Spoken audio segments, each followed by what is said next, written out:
Welcome to Books on Air, the podcast that tells the story behind the book. It includes insights from authors about how they compose their work, what inspires them, and what they hope you'll take away from their book. Here's your host for this episode of Books on Air, Suzanne Harris. Welcome to the Books on Air podcast. I'm Sloan Fremont, filling in for Suzanne Harris. This is a podcast where listeners get the secret story behind every book. Joining me today is Billy Menamin, author of the book, Mary Whyte Was Right, Pedro. This book tells the tale of several teenagers living in Northern Ireland during troubled times as they mature, face challenges, and realize the power of one encounter. Billy, welcome to the Books on Air podcast. I'm so happy you're here. I'm glad to be here. So Thank you very much. Yeah. So let's start out maybe by telling the audience just a little bit about yourself and what led you to write your book, Mary Whyte Was Right, Pedro. Well, it came about because I was driving through town one day and they were developing a site. They were demolishing some buildings to develop in town. And I realized that one of the buildings that was knocked down was a place called the Flamingo Ballroom, which was where as teenagers we used to go to dance and that sort of thing. Yeah. And it's just the thinking of that dropped into my mind an encounter we had, a couple of us with three girls, one of whom, and during the conversation, said that she didn't kiss anybody because it spread diseases. Oh, so, wow. That came into my mind, and I thought maybe a story to be told around that. Yeah. So that was the basis for writing the book. I then took the book and wrote it partly out of my own lived experience and a bit of imagination and that sort of thing. So that was the start of the book, and then as the book was being written, it sort of took different directions. I intended it simply to be about a love story that couldn't be because people were on different sides of the argument or different sides of the tracks or whatever. And that was just supposedly the main theme of the book. Then other things developed, Sloan, and it became a bit of a twist and turns, and you just didn't know where it was going for a wee while, but we got there in the end.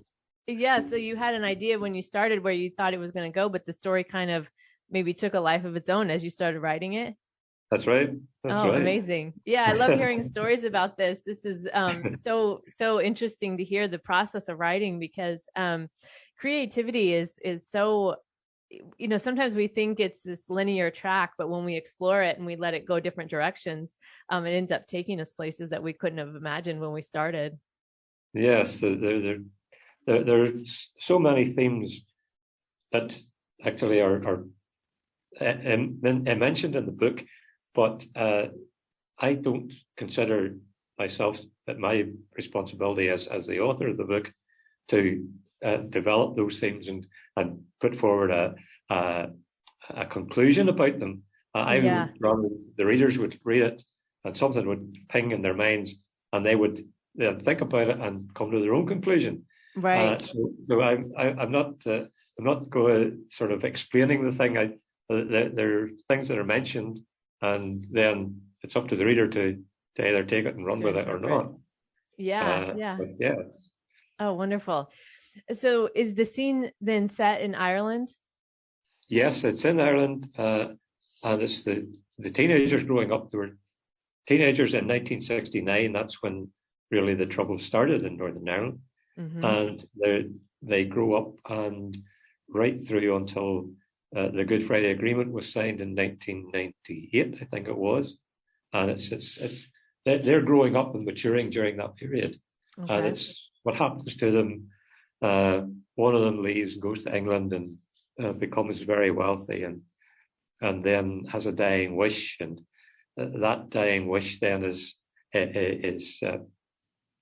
passed on to one of the other friends who has to, if he's to succeed in managing to put the dying wish together, he has to step outside his comfort zone on a number of occasions, Yeah. and in a number of ways.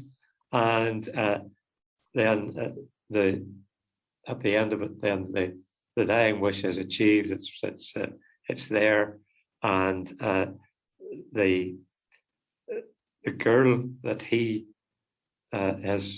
was charged with involving in this, she is the girl she's Mary Whyte, the girl who said that kissing spread diseases. Oh, okay.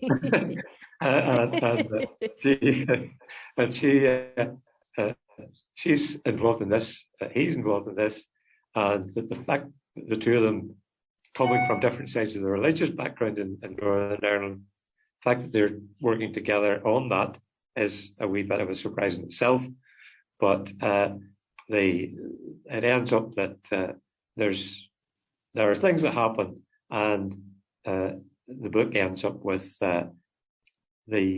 him sitting thinking to himself that when he sees Mary and what she's doing, he's sitting thinking to himself that the two of them, not him and Mary, but Mary and his other friend, will be together one day in paradise. Oh wow. So that's how it ends. But well, sorry, go ahead. Oh no, go ahead.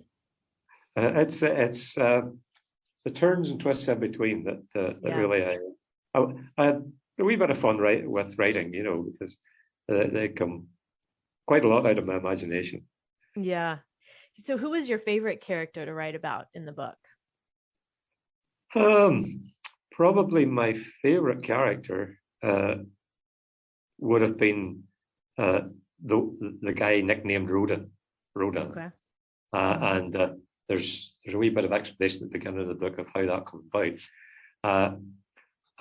Not because I wish I was him, but just simply because he was able to leave and make a career for himself and make a life for himself that he never would have achieved in Northern Ireland. Mm-hmm. And that is pretty typical. Again, that's a theme in the book of sort of exporting the best talent. And in Northern Ireland, we have for years, many years, for the last 60 or 70 years, I've heard about it being the brain drain, where young people go away to university, either to Dublin or Scotland or England, mm-hmm. and that because of the sort of underlying sectarianism of society in Northern Ireland, they just never come back. They marry, settle down in these places, and they just don't come. But they may come back for a visit, but that's all. They don't come back to live. Yeah. And that's something that I very nearly did in my young days, mm-hmm. But I didn't do it. And I thought, well, this was a character that I could write about, and that maybe in some ways I wish I had been. Yeah, the other path that, Yeah. Yeah. Oh, interesting. Yeah. So can you maybe share one of your favorite scenes in the book that you got to write about, or maybe one of because we don't want to give the book away, of course, but no. We want people to buy the book. Right. Just one of the. Mary Whyte was right, Pedro. Right. And I'll link to the Amazon link in the show notes for the listeners, so they'll be able to find it easily. But maybe could you share a favorite scene with us, or a favorite maybe lesson or theme that was in the book that you wrote about? Well, one of the themes that I did write about, I'll maybe give you a couple of answers to that question. One of the themes that I did write about, which would be fairly important in the Northern Ireland setup, is that one of the guys, the guy who Rodin wanted to perform his dying wish, was a fundamental conservative religious person. Okay. And he, he then had to struggle with all that he had believed up until that point, because this was such a challenge for him. And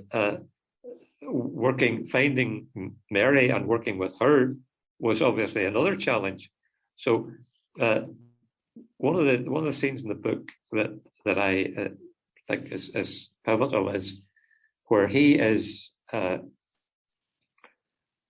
waiting on his flight back to Northern Ireland, because he's had to go to London, and what's going through his mind, about how there's been so many things that challenged his thought process, and basically challenged the life he had lived up to that point. And he then was having to reassess in many ways. Yeah. So that was one of the scenes that I did enjoy writing, and that is a theme through the book. But there are other themes too, where at the beginning, where the boys they're together, and they're all called Billy. The four boys are called Billy. So they give each other nicknames so that they know who's talking to who. Now, was that real? Was that a real thing that happened? Oh, yeah. Yeah, that happens frequently among young people here. Yeah. And so I enjoyed writing that scene as well, right at the front of the book.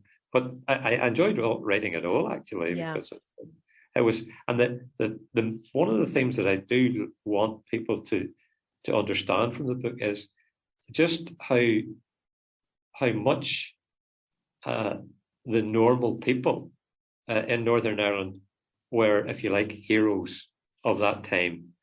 Because yes, there were an awful lot of violence going on. There was an awful lot of horrible things happening. But in general, people just kept their heads down, kept out of trouble, and got on with living the best life they could. Yeah. And that applied right from the street sweeper to the brain surgeon. There was no difference. Society kept on going. And over 30 years of the Troubles, the people who were in combat, shall we say, the combatants, were, over 30 years, they came to realize that everything was going on as normal, and they were at a stalemate. And that was one of the motivating factors for coming together and thrashing out the Good Friday Agreement. And I want people to understand just how the normal people in society had a role to play in not getting involved in keeping society going the way it should, and I want that to be acknowledged. The other thing that I want to be acknowledged again is fundamental conservatism in any subject or in any sphere, usually as a blight on relationships, because the conservative part of it seeks for tradition and stability and structure, and the fundamental part of it seeks for being right and wrong, and if I'm right, then you have to be wrong if you disagree with me, and all that sort of thing. So I would like that to come through in the book as well, and I think it does. Yeah, it sounds like so many life lessons in your book, and from the being willing to reevaluate beliefs and things that maybe we thought, and that is a struggle when you're in a situation and you are faced with looking at what you believe, and does this really serve me anymore? But then also the historical side of what it was like to be in Ireland during those times, and how, like you said, society still keeps going, and that is a part of the role in all of it too. Yeah. So it sounds like there's a lot of life lessons in what you were able to write too. Yeah. Well, it owes a lot to my lived experience. Yes, it does. So can you tell us a little bit about maybe what surprised you most about writing the book? What surprised me most was I thought I could remain quite detached as I was writing the book. Yeah. But there were some instances where I found that I actually became almost emotionally involved in the situation that I was writing about. Mm-hmm. So that was a surprise for me. I hadn't expected that. Yeah. But some of them got me. Yeah. And I realized, that change is not always negative. Yeah. Change can be a very positive, very liberating, very, very exciting thing. If it's approached in the right way.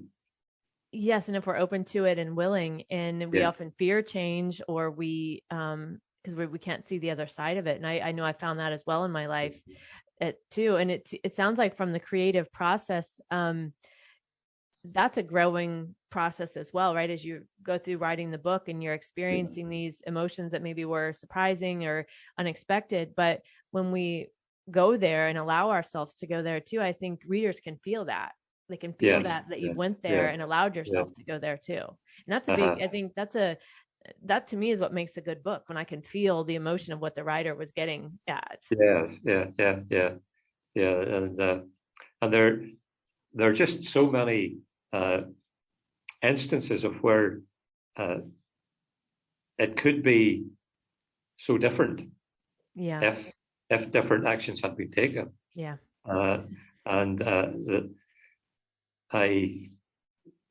I know that the reaction of the two teenagers who met and who just were obsessed with each other after just a 2-hour sort of encounter.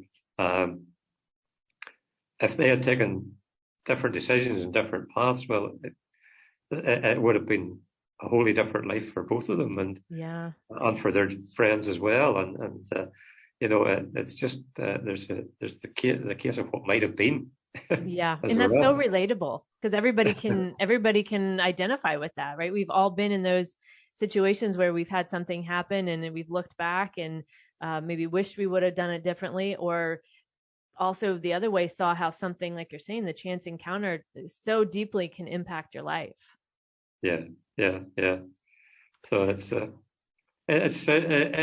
I think it's an interesting book, I think. Yeah. But that's not for me to say. That's for the readers. So just a couple more questions here before we wrap up today. What are you most proud of about writing your book?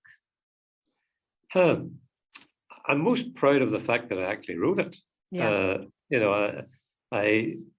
This is my first book. I haven't written anything before this, but I thought I could write it, and I have written it, and it's been published, and I'm proud of that. Yeah.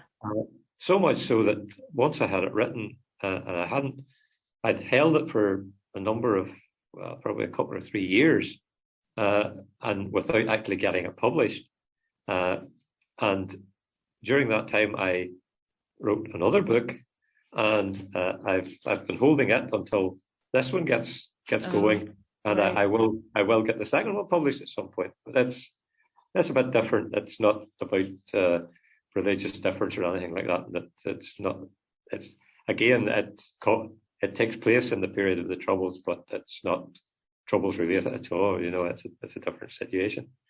But I'm proud of the fact that I got the book written, and that has led me on to write another book as well. Yeah. So. Yeah. Yes. And who would you say your book would appeal to, and why? I would say my book would appeal to, I suppose, anyone who's interested in the Northern Ireland situation over that time. And anyone who is sort of wanting an alternative to the normal Northern Ireland literature that comes out, where it's about bombs and guns and bullets and all that sort of stuff. Mm-hmm.